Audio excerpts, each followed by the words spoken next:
Michigan के Dearborn शहर में एक युवक रहता था, ज़ैन मलिक। केवल 20 साल की उम्र, लेकिन जीवन का बोझ उसके चेहरे पर 40 साल की थकान छोड़ गया था। उसकी मां खदीजा कैंसर के अंतिम चरण में थी। 17 साल की बहन आलिया हाई स्कूल की छात्रा डॉक्टर बनने का सपना देखती थी। 3 साल पहले एक काम के हादसे में उनके पिता की मृत्यु हो गई थी। तब से ज़ैन परिवार का एकमात्र सहारा था। ज़ैन का जीवन एक मशीन की तरह था। दिन में एक हलाल उत्पाद बेचने वाली दुकान पर काम, रात में उबर ड्राइवर और बीच बीच में ऑनलाइन कॉलेज की कक्षाएं। नींद नहीं, चेहरा पीला, हाथ कांपते और जेब में आखिरी डॉलर गिनते। मां की दवाओं के लिए भारी रकम चाहिए थी, आलिया की स्कूल फीस बकाया थी। कर्जदार पीछा नहीं छोड़ते थे। जीवन ज़ैन के लिए एक जेल बन गया था। एक बादल भरे दोपहर ज़ैन एक छोटे से कैफे में घुसा। पाकिस्तानी मूल के इस कैफे में $1 में चाय मिलती थी। जेब में सिक्के टटोलते वक्त उसे लगा कोई उसे देख रहा है। सिर उठाया तो एक वृद्ध महिला दिखी, शानदार कपड़े, काला अबाया, हीरे जड़ा हिजाब पिन और गहरी आंखें। वो ज़ैन को ही देख रही थी, जैसे कोई रहस्य पढ़ रही हो। ज़ैन मलिक है ना? उसने शांत स्वर में पूछा। ज़ैन चौंका। हाँ, मैं ही हूं।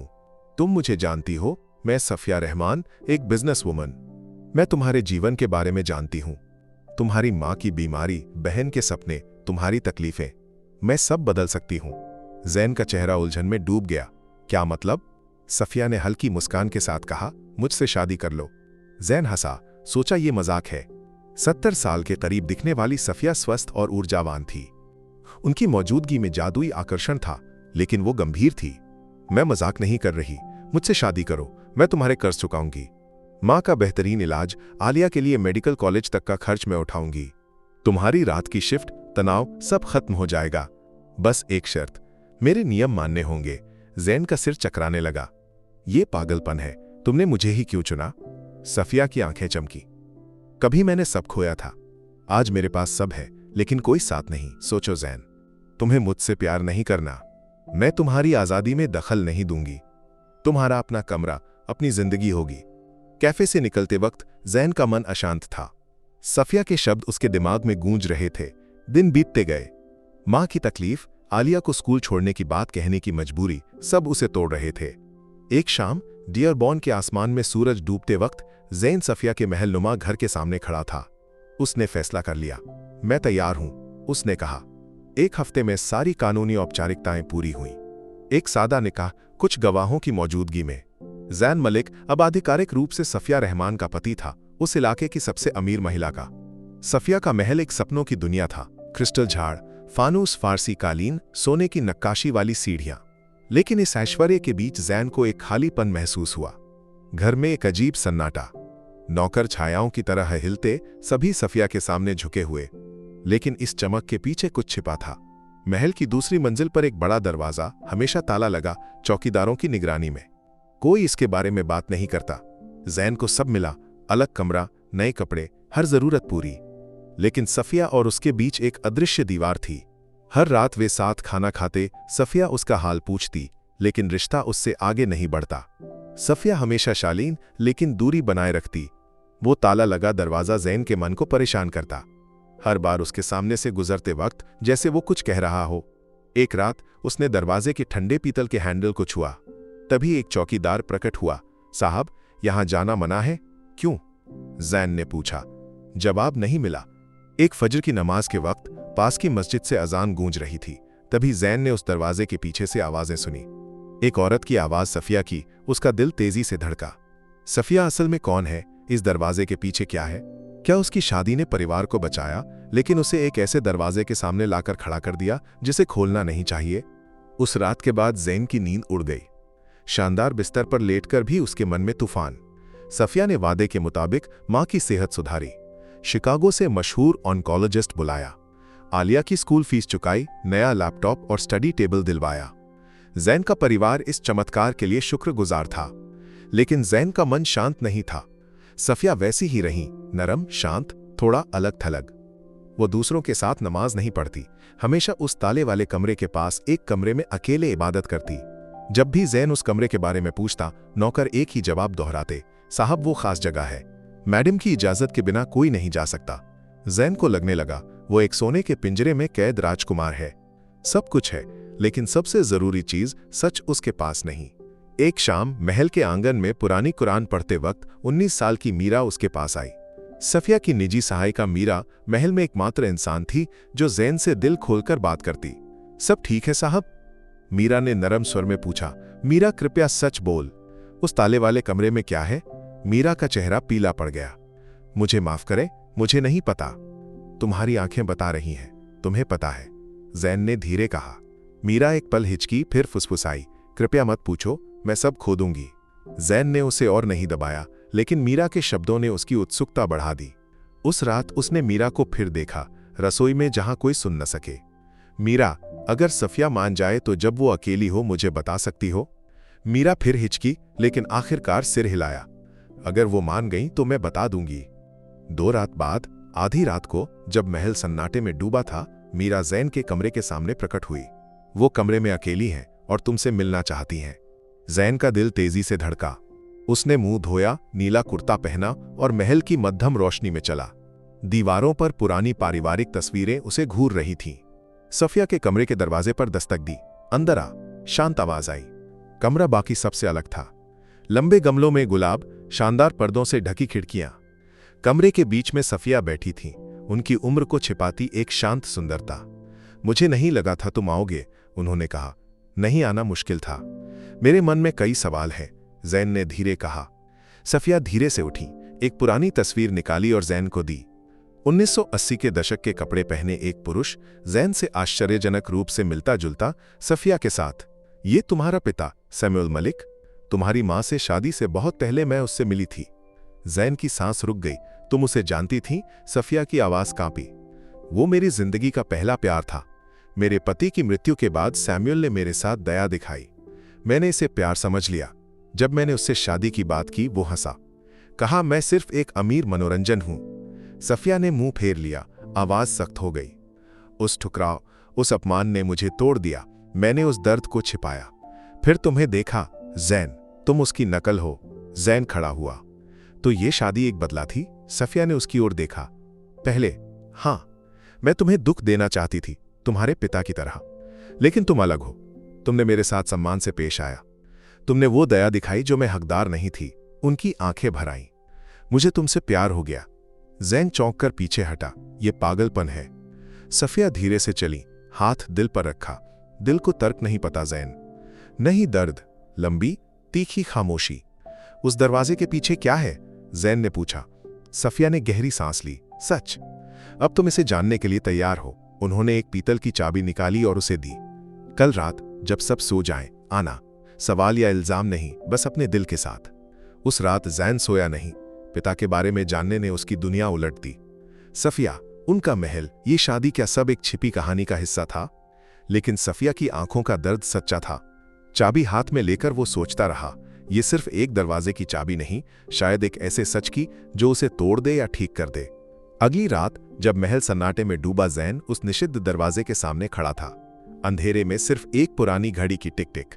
चाबी घुमाई, क्लिक की आवाज के साथ दरवाजा खुला। ठंडी हवा उसकी रीढ़ में दौड़ गई। कमरा यादों का खजाना था। मध्यम सोने सी रोशनी, धूल भरी हवा। कमरे के एक कोने में शानदार लकड़ी की अलमारी, सामने एक कुर्सी, एक मध्यम जायनमाज, बीच में एक मेज, उस पर चमड़े के कवर में एक फाइल। उसमें दर्जनों तस्वीरें, सफिया की जवानी, यात्राएं, हंसी। लेकिन कुछ तस्वीरों में उसका पिता सैमुअल मलिक, एक पिकनिक में, एक पार्क में, सफिया का हाथ थामे। तस्वीरों के नीचे 30 साल पुराने हस्तलिखित पत्र। जैन ने एक खोला। प्रिय सैमुअल, मैं फिर ट्रेन स्टेशन पर इंतजार करती रही। तुम क्यों नहीं आए? तुमने कहा था तुम मुझसे प्यार करते हो। क्या ये सब झूठ था? मैंने तुम्हारे लिए सब छोड़ दिया। जैन के हाथ से पत्र गिर गया। तभी पीछे से आवाज। मैंने उसे हर हफ्ते पत्र लिखे। जैन मुड़ा। सफिया लंबे ढीले कपड़ों में कमरे के दरवाजे पर। एक का भी जवाब नहीं आया। इस कमरे को ताला क्यों? जैन ने पूछा। यह मेरा कभी न सूखने वाला जख्म है। मैं नहीं चाहती थी कि कोई इसे देखे।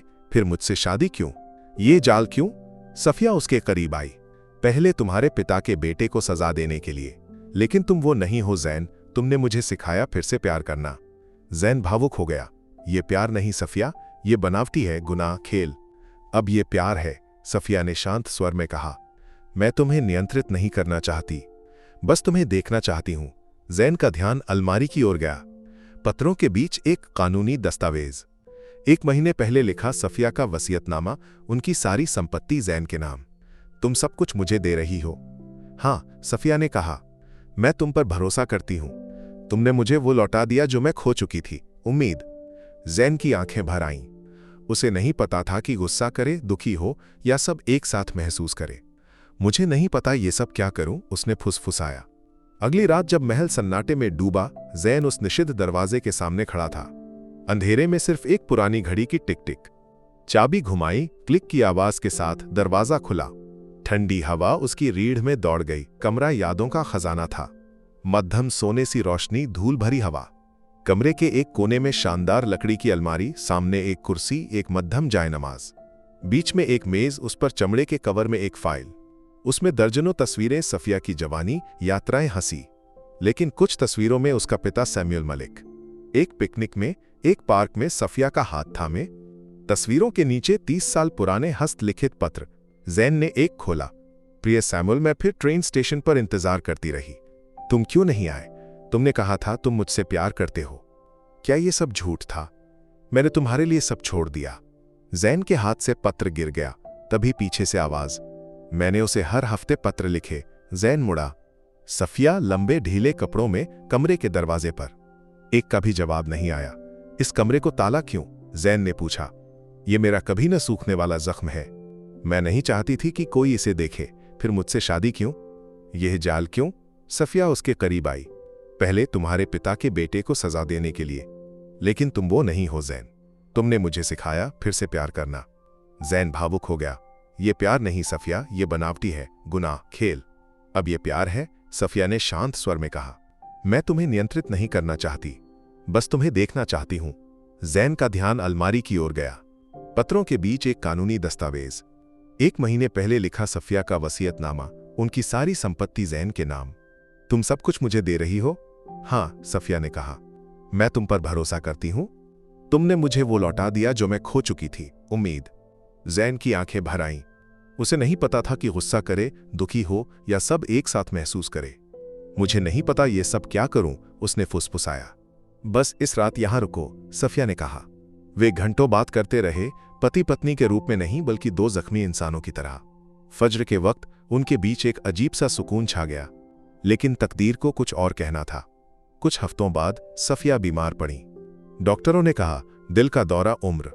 जैन उनके बिस्तर के पास कुरान पढ़ता रहा। आखिरी पलों में सफिया ने फुसफुसाया, तुमने मुझे फिर से जवान कर दिया, एक पल के लिए ही सही। शुक्रिया। वे मुस्कुराते हुए आंखें मूंद गईं। सफिया के जनाजे में लोग उनकी दरियादिली की तारीफ करते रहे, लेकिन पूरी कहानी सिर्फ जैन को पता थी। सब खत्म होने पर उसने फुसफुसाया, मैं तुम्हें माफ करता हूं सफिया, तुम भी मुझे माफ करना। लेकिन कहानी यहीं खत्म नहीं हुई। महल की एक छाया में मीरा, 19 साल की वो लड़की जिसने सालों तक सफिया की वफादारी से सेवा की, खड़ी थी। उसकी आंखों में लालच या चाहत नहीं, सिर्फ स्नेह था। धीरे धीरे एक नई कहानी शुरू हुई। महीने बीते। कभी सफिया के कदमों की खामोश गूंज से भरा महल अब नई जिंदगी से भर गया। पुराना डरावना सन्नाटा और रहस्य गायब हो गए। उनकी जगह सूरज की रोशनी, हल्का संगीत और हंसी ने ले ली। जैन बदल गया।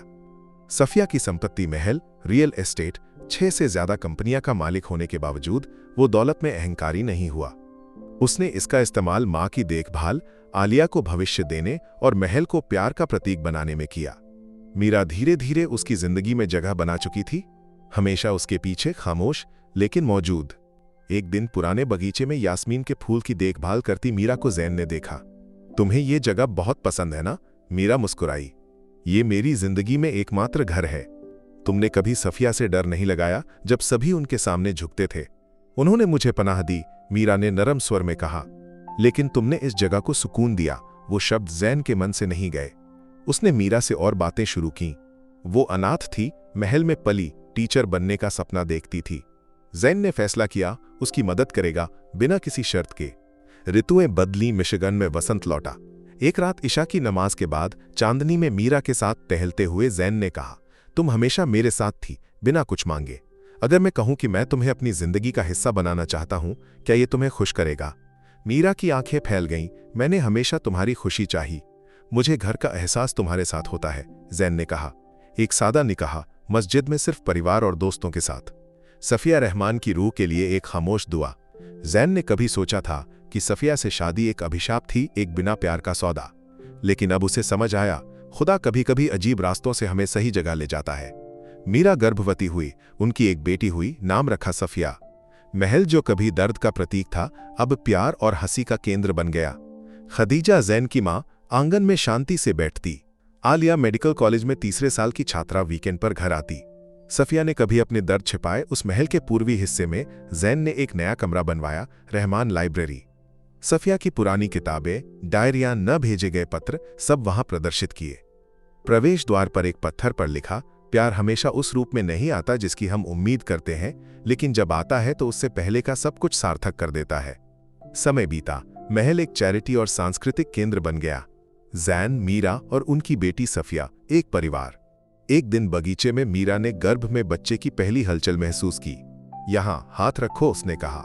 जैन ने वहां छुआ तो एक अनकही गर्मी उसके दिल में भरी। हम इसका क्या नाम रखेंगे? मीरा ने पूछा। अगर लड़की हुई तो सफिया, जैन ने हंसकर कहा। यह खूबसूरत है, अतीत को सम्मान देने का सबसे अच्छा तरीका, मीरा ने कहा। जैन ने एक फाउंडेशन शुरू किया, महल के नौकरों तक को पढ़ाई के लिए स्कॉलरशिप दी। एक दिन रहमान लाइब्रेरी में उसने सफिया की पुरानी डायरी उठाई। उसमें लिखा था, मैं एक रानी थी, लेकिन मेरा दिल रेगिस्तान के बेदुइन की तरह अकेला था।